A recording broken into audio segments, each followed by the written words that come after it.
আমাদের আন্দোলন মাঠ পর্যায়ে শুরু হয়েছে এবং এই আন্দোলন আজ পর্যন্ত কন্টিনিউ আছে। তো কেন আছে সেই বিষয়ে যদি আমরা বলতে চাই, আমাদের দাবিটি ছিল অত্যন্ত যৌক্তিক এবং যৌক্তিকতা উপলব্ধি করে বাংলাদেশ বিশ্ববিদ্যালয় মঞ্জুরি কমিশন এবং শিক্ষা মন্ত্রণালয়ের যৌথ উদ্যোগে আমাদের দাবি বাস্তবায়নের জন্য তারা একটি বিশ্ববিদ্যালয়ের নাম প্রস্তাব করে এবং ধীরে ধীরে আমরা দেখেছি একটি আইন তৈরি হয়েছে, আইনের খসড়া তৈরি হয়েছে এবং খসড়া প্রকাশিত হয়েছে।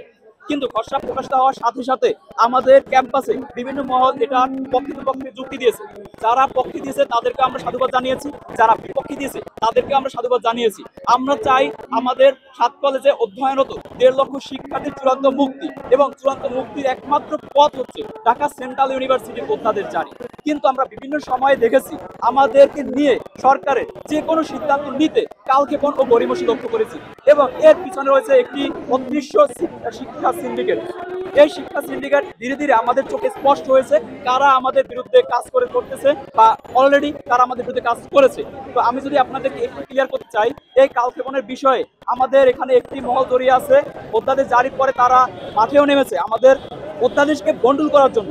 কারণ হচ্ছে তারা যদি এটা বলতো আমরা বিশ্ববিদ্যালয়ের মডেল মানি না, মডেলকে যদি এডিশন করে অন্য একটা মডেল রূপান্তর করা ইউনিভার্সিটি হোক সেটাও ঠিক ছিল, কিন্তু তারা সরাসরি বিশ্ববিদ্যালয়ের অধ্যাদেশের বিরুদ্ধে। এটা একদম স্পষ্ট যে শিক্ষার্থীদের তারা কোনোভাবে মুক্তির অবস্থায় দেখতে চায় না, তারা বারবার শিক্ষার্থী অধ্যাদেশের বিরুদ্ধে গিয়ে অবস্থান নিচ্ছে।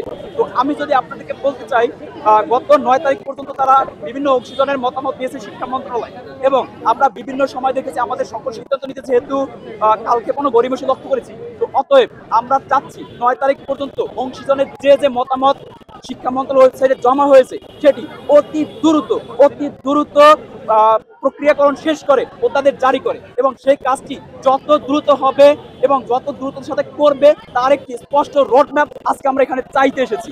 তারা যদি আজকে এখন এসে কর্তৃপক্ষ একটি রোডম্যাপ আমাদেরকে ক্লিয়ার করে তাহলে আমরা ইনস্ট্যান্ট এখান থেকে চলে যাব।